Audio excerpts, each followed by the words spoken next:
जय श्री राम, जय श्री राम। श्री राम ने अपनी सेना सजा ली है कि नख आयुध गिरिपादप धारी, चले गगन महि इच्छाचारी। गहरी नाद भालू कपि करहीं, डगमगाहि दिग्गज चिक्करहीं। नख ही जिनके शस्त्र हैं, वे इच्छानुसार सर्वत्र बेरोक टोक चलने वाले रीछ वानर पर्वतों और वृक्षों को धारण किए, कोई आकाश मार्ग से कोई पृथ्वी पर चले जा रहे हैं। वे सिंह के समान गर्जना कर रहे हैं। उनके चलने और गर्जने से दिशाओं के हाथी विचलित होकर चिंघाड़ रहे हैं। चिक्करहीं दिग्गज डोलमहि गिर लोल सागर खर घरे। मन हरस सब गंधर्व सुर मुनि नाग किन्नर दुख टरे। कट कटहि मरकट विकट भट बहु कोटि कोटिन धावहीं। जय राम प्रबल प्रताप कौशल नाथ गुण गण गावहीं।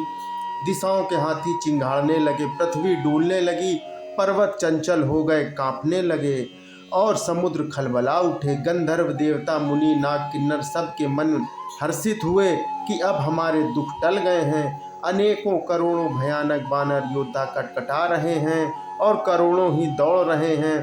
प्रबल प्रताप कौशलनाथ श्री रामचंद्र जी की जय हो, ऐसा पुकारते हुए उनके गुण समूह गा रहे हैं। सही सक न भार उदार अपपति बार बार ही मोहई।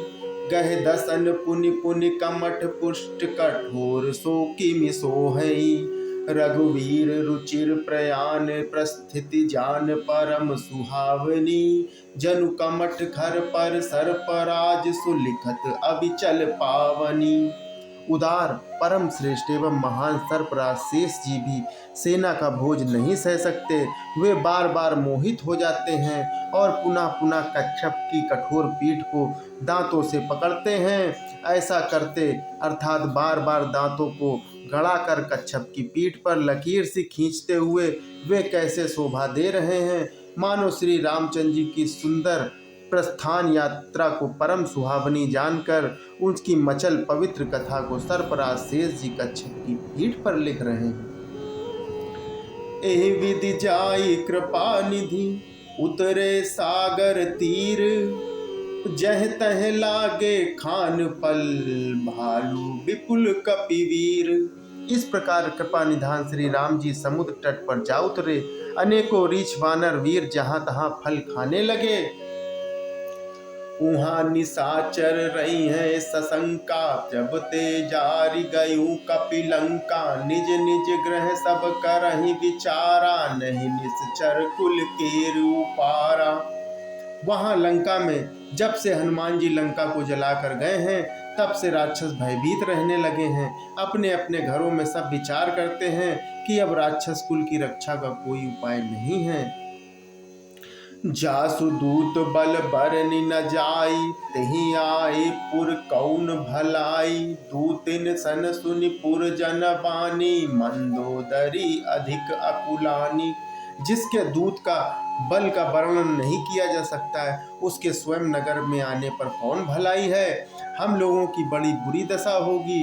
दूतियों से नगरवासियों के वचन सुनकर मंदोदरी बहुत ही व्याकुल हो गई। रहे सी जोरी कर पति पग लागी, बोली बचन नीति रस पागी। कंत करस हरि सन परिहरहूँ, मोर कहा अति हित ही धरहूँ। वह एकांत में हाथ जोड़कर रावण के चरणों पर लगी और नीति रस में पगी हुई वाणी बोली कि हे प्रियतम, श्री हरि से विरोध छोड़ दीजिए। मेरे कहने को अत्यंत ही हितकर जानकर हृदय में धारण कीजिए। कि समुझत जासु दूत कई करनी, स्रवहि गर्भ रजनी चर घरनी। तासु नारी निज सचिव बोलाई, पठवहु कंत जो चाहूँ भलाई। जिनके दूत की करनी का विचार स्मरण आते ही राक्षसियों के स्त्रियों के गर्भ गिर जाते हैं।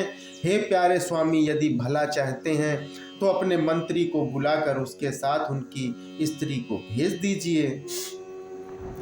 तब कुल कमल विपिन दुखदाई, सीता सीत निशा सम आई। सुनहु नाथ सीता बिनु दीन है, हित न तुम्हार शंभु अज कीन है।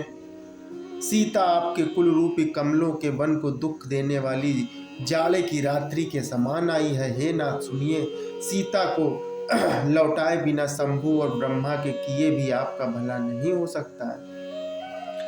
राम बान अहिगन सरिस, निकर निशाचर भेक। जब लगी ग्रसत न तब लगी, जतनु करऊं तज टेक। श्री राम जी के बाण सर्पों के समूह के समान है और राक्षसों के समूह मेढक के समान है। जब तक वे इन्हें ग्रास नहीं लेते हैं, यानी कि निकल नहीं लेते हैं, तब तक हट छोड़कर उपाय कर लीजिए। जय श्री राम, जय श्री राम।